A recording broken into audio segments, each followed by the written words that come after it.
What's up, beautiful people? Welcome back to my YouTube channel. কি অবস্থা সবার? আলহামদুলিল্লাহ, আশা করি সবাই ভালোই আছেন। আমি আলহামদুলিল্লাহ মোটামুটি ভালো আছি। অনেক দিন ধরে ব্লগ করতেছি না, ভিডিও করতেছি না, রাইড করতেছি না বাইক। একটু প্যারা ছিল এক্সামের, পরীক্ষার, এই কারণে ব্লগটা করা হয় নাই। তো প্রায় 3 সপ্তাহের মতো হইব ব্লগ করি না। আজকে বের হইলাম, ভাবলাম একটা টপিক নিয়ে আলোচনা করা যাক। আজকের যে টপিকটা সেটা হচ্ছে একটা বাইক কিভাবে প্রপারলি মেনটেন করতে হয়, as like any kind of bike. ধরেন আমি 160 সিসির একটা বাইক রাইড করতেছি, 100 সিসির এর নিচে সিসি আছে কিনা সন্দেহ আছে, 80 সিসিরও আছে। সব বাইকগুলাই সেমভাবেই মেনটেন করতে হয়। তো আজকে বাইক মেনটেন করার কিছু ধারণা দেবার ট্রাই করব, প্রপারলি কীভাবে মেনটেন করতে হয়।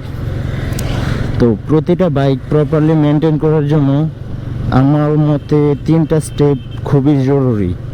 তার মধ্যে প্রথম যে স্টেপটা সেটা হচ্ছে engine oil, and then second স্টেপটা হচ্ছে ফিউল, অ্যান্ড থার্ড সেটা হচ্ছে প্রপার সার্ভিস।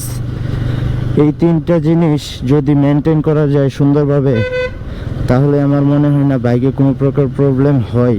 অ্যাজ ইউজুয়াল কোনো প্রকার প্রবলেম, মানে তেমন বড় কোনো মেজর কোনো প্রবলেম হয় না। তো প্রথম যে ধাপটা সেটা হচ্ছে ইঞ্জিন অয়েল। ইঞ্জিন অয়েল নিয়ে বলার তো অনেক কিছুই থাকে। পুরা যেই ইঞ্জিন অয়েল নিয়ে যত কথোপকথন আছে, পুরা ব্লগ শেষ হয়ে যাবো ইঞ্জিন অয়েল নিয়েই বলতে বলতে। তো আমি হালকা কিছুক্ষণ বলার ট্রাই করি, ধারণা দেই। যেমন আমার এই বাইকটার মধ্যে কোম্পানি রিকমেন্ড করছে 10W13 গ্রেডের ইঞ্জিন অয়েল ইউজ করার জন্য, আর 20W50 ইউজ করার জন্য রিকমেন্ড করা হয় বাজাজে। আবার 10W40 রিকমেন্ড করা হয় সুজুকিতে। মানে এক এক বাইকে এক এক গ্রেড দেওয়া থাকে, এমনকি অনেক সময় সেমও হয়। ওইটা ফ্যাক্ট না, যেই গ্রেডটা আপনার জন্য কোম্পানি রিকমেন্ড করবে আপনারা ট্রাই করবেন অল টাইম ওই গ্রেডের ইঞ্জিন অয়েল ইউজ করার জন্য, এবং ট্রাই করবেন যেন প্রতিটা ইঞ্জিন অয়েলই আপনাদের, যদি আমি মনে করি fully synthetic engine oil use করাই বেটার। কারণ মিনারেল বলেন বা হাফ সিনথেটিক যে ইঞ্জিন অয়েলগুলা, ওইগুলা একটু কোয়ালিটি লুজ আছে ওইগুলাতে।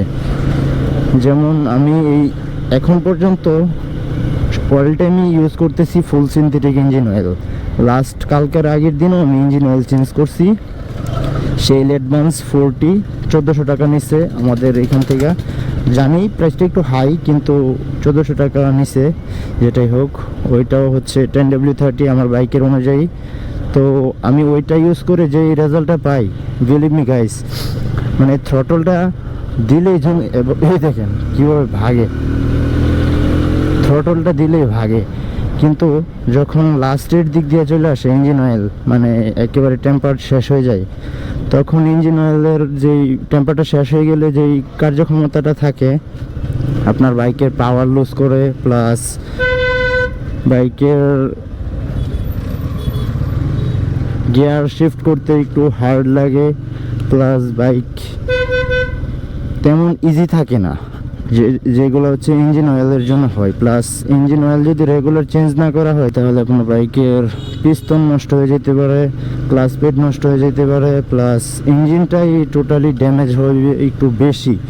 যদি রেগুলার আপনি time to time engine oil change করেন আপনার গ্রেড অনুযায়ী, যেটা আপনাকে কোম্পানি রিকমেন্ড করবে, তাহলে আমি মনে করি আপনার বাইকটা লংজিভিটি একটু বৃদ্ধি পাবে। আমি এই বাইকটা 3 ইয়ার যাবৎ ইউজ করতেছি, কিন্তু আমার কাছে এখনও কেন জানি মনে হয় নতুন যে 2022 অ্যাপাচিগুলা মার্কেটে আসছে, ওইগুলা থেকে বেটার রেজাল্ট এখন আমার কাছে মনে হয় পাই। যাই হোক, ওইটা ফ্যাক্ট না। তো এটাই হচ্ছে ইঞ্জিন অয়েলের টপিকটা।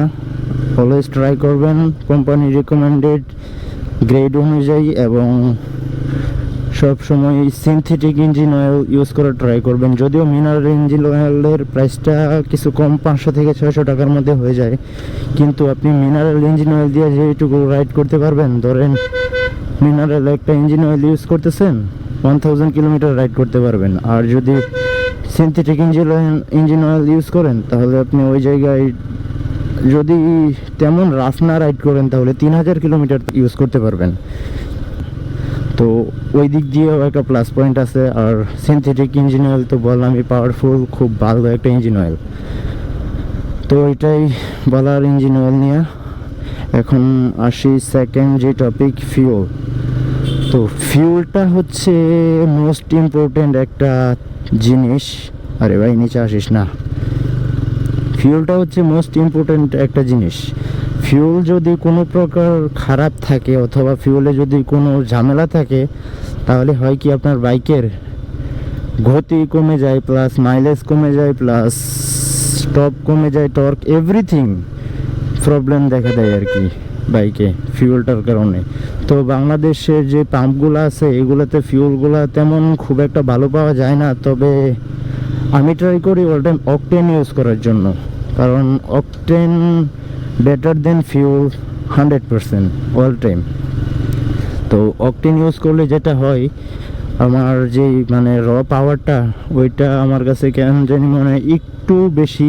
প্লাস এটা ঠিক মানতে হবে যে অকটেনে মাইলেজ কিছুটা কম দেয়। পেট্রোল ইউজ করে যে মাইলেজটা পাই আমি, অকটেন ইউজ করলে তার থেকে 3-4 কিলোমিটার কম মাইলেজ পাই।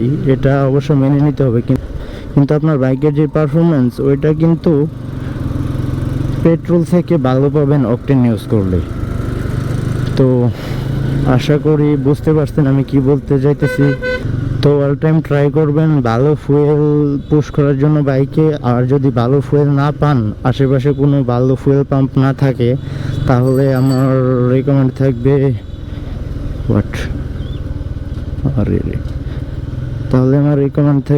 অকটেন ইউজ করার জন্য। কারণ ওই যে বললাম, অকটেন বেটার দেন পেট্রোল। তো এই হচ্ছে ফিউলের যে ব্যাপারটা ওইটা। কিন্তু এট দ্য আদার সাইড, যদি আপনি খারাপ মানের কোনো ফিউল বাইকে ইউজ করেন, তাহলে যেটা হবে, ওই যে বললাম প্রথমেই, কিছু প্রবলেম হবে। বাইকের টপ কমে যাবে, অ্যাক্সেলারেশন কমে যাবে, বাইকের মাইলেজ কমে যাবে, এভরিথিং অনেক প্রবলেমই হয় এই ফিউলের কারণে। সো এটা একটা খুবই ইম্পর্ট্যান্ট জিনিস বাইক মেনটেনের ক্ষেত্রে। তো আমার রিকমেন্ড থাকবে, অলওয়েজ ট্রাই করবেন ভালো ফুয়েল দেবার জন্য, অথবা অকটেন। তো গেল অকটেনের ব্যাপারটা, ফিউলের ব্যাপারটা গেল। এখন আসি থার্ড, সার্ভিসের যে ব্যাপারটা। আচ্ছা, সার্ভিসটা হচ্ছে এমন একটা জিনিস যে আপনার বাইকটা চেক আপ করার মতো একটা বিষয়। আমরা যেরকম রেগুলার যদি ঠিকঠাক খাবার না খাই, আমাদের প্রবলেম হয় শরীরে, চেক আপ করা লাগে, ডাক্তারের কাছে যাইতে হয়, ঠিক তেমনি বাইকের ক্ষেত্রেও এমনটাই হয়। যদি বাইকটাকে আপনি প্রপারলি সার্ভিস না করেন রেগুলার, তাহলে বাইকটাও আপনার তেমন ধীরগতির হয়ে যায়, প্লাস লংজিটিভিটি কমে যায়, প্লাস অনেক প্রবলেমই হয়। যদিও আমি মেকানিক না, দ্যাটস ওয়াই আমি এত খুইলা বলতে পারতেছি না। অ্যাজ এ বিগিনার যেটুকু পারতেছি ওইগুলাই শো করতেছি।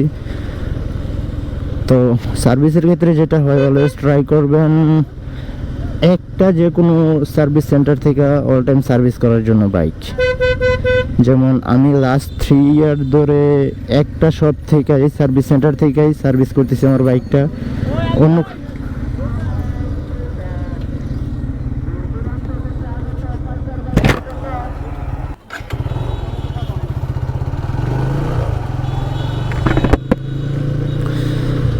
আচ্ছা, হঠাৎ করে এই এলাকার এক ছোটো ভাইয়ের সাথে দেখা, মানে ওইখানে ওর নানু বাড়ি ওইখানে থাকে। আচ্ছা, ব্যাক টু দ্য টপিক, যেটা বলতেছিলাম, অলওয়েজ ট্রাই করবেন একটা সার্ভিস সেন্টার থেকে বাইকটা সার্ভিস করার জন্য। তার মধ্যে উল্লেখযোগ্য সার্ভিসগুলো যেইগুলো করতে পারেন আপনি, টুকটাক সার্ভিসের মধ্যে আপনার চেনগুলা চেক দিতে পারেন, ক্লাচ লিভার চেক দিতে পারেন কেমন আছে, ক্লাচ প্লেটের সাথে মানে সামঞ্জস্য আছে কিনা, প্লাস আপনার অনেক জায়গায় বিয়ারিং থাকে বাইকের, ওইগুলা চেক দিতে পারেন, রেগুলার চেক আপ করতে পারেন। এগুলাই প্রপারলি মেনটেন করলেই একটা বাইক মেনটেন হয়ে যায়। তবে মাস্ট ইম্পর্ট্যান্ট, একটা সার্ভিস সেন্টার থেকে অল টাইম ট্রাই করবেন সার্ভিস করার জন্য। একটা সার্ভিস সেন্টার থেকে সার্ভিস করলে হয় যেটা, আপনি অলওয়েজ বাইকটা নেবার সাথে সাথেই যে মেকানিক থাকে উনি দেখলেই বলতে পারে যে বাইকটাতে কি প্রবলেম হয়েছে, কারণ উনি এই বাইকটা নিয়ে আগে পরে মানে কাজ করছেন। দ্যাটস ওয়াই আমার রিকমেন্ড থাকবে যে অলওয়েজ ট্রাই করবেন একটা সার্ভিস সেন্টার থেকে অল টাইম সার্ভিস করার জন্য বাইক। তো এই ছিল আজকের বাইক মেনটেন্স নিয়ে কিছু কথাবার্তা। যদিও আমি তেমন ভালো করে এক্সপ্লেন করতে পারি না, বিকজ আমি হচ্ছি একদমই নতুন। তো আশা করি ডে বাই ডে আপডেট হতে পারবো। আজকের মতো ভিডিওটা আর বড় করতে চাইতেছি না। তো দেখা হচ্ছে পরবর্তী ভিডিওতে। ততক্ষণ পর্যন্ত সুস্থ থাকবেন, ভালো থাকবেন এবং অলওয়েজ হেলমেট পরিধান করে বাইক রাইড করবেন।